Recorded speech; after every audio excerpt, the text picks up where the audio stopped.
Hi, I'm Dr. Boyce Watkins from yourblackworld.com.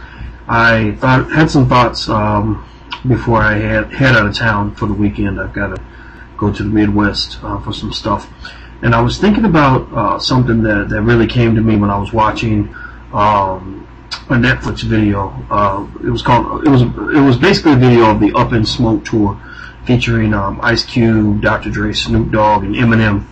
And just so you know, I think that these artists are very talented. I just 4 days ago, shot for an hour and a half over at BET, the network that I've criticized heavily, for a documentary that's being shown on BET about the influence or the impact that hip hop has on black culture. And the reason that I have no problem working with hip hop artists or working with BET is because I love hip hop, and I'm not C. Dolores Tucker, somebody who might say believe in throwing the baby out with the bathwater. I don't think that all hip hop is bad. I don't think all hip hop artists are bad, or that anybody should be banned or anything crazy like that. I just think that we have to appeal to our brothers to be more responsible about the messages that we're giving to our kids. You know, what perceptions of manhood are we teaching to these young men? And here's what I saw that really bothered me. I was watching a video. They do these little videos as I guess precursors to appearing on stage or whatever. And Snoop and Dre were in this video, and I'll just go through it very quickly. But basically, the video consisted of all the standard hip hop, bull crap. Like, they show up in a hotel room. There's a whole bunch of half naked women, topless or whatever, ready to do whatever they want them to do. Nobody's getting any HIV tests or anything like that, but whatever. I think you can link this kind of influence to the growing STD rate in the black community. I mean, STDs are really out of control.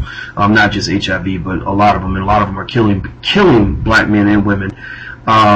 It's interesting because people only focus on HIV, but actually HPV is causing cancer in people that are having like lots of oral sex and all this other stuff. But I won't go into that.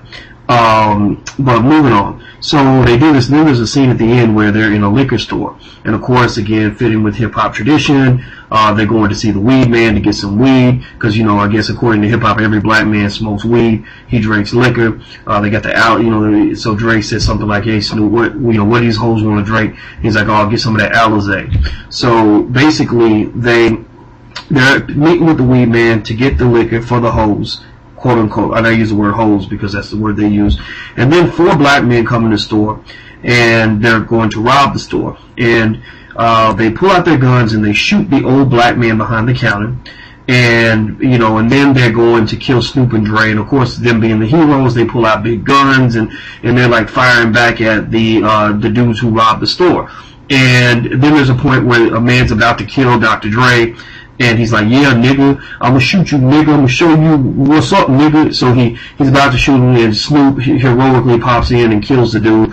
And it's interesting because this video is being shown to this audience that's predominantly white. And Snoop looks in the camera right before he's about to kill the other guy's laid out. He's got blood coming out of his mouth. He looks like he's about to die. And Snoop looks in the camera and says, "Should I kill this nigga?" And then the crowd's like, "Ah!" All these white people are cheering like, "Yeah!" And he's like, "Should I kill this nigga?" And so they cheer again. So he shoots him. They both shoot the brother, in front of the crowd, the predominantly white crowd.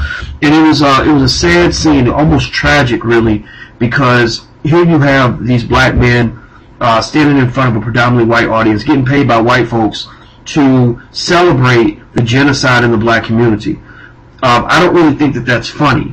I don't think that's anything to celebrate. And really, imagine if there was a white guy talking to a group of white people over a half-dead black man saying, "Should I kill this nigga?" There'd be absolute outrage. And so I think that when we talk about this, and you consider that gun violence is the leading cause of death for black men in America, and all these other issues that come up, that where we are pretty much giving our young people a blueprint for their own self-destruction at an early age, I think that it's time for all of us to speak to these brothers and stand up and kind of say, "Look, this is not cool. My son could be the next Barack Obama, but you're teaching him to be the next Snoop Dogg before he even has an opportunity to make a choice."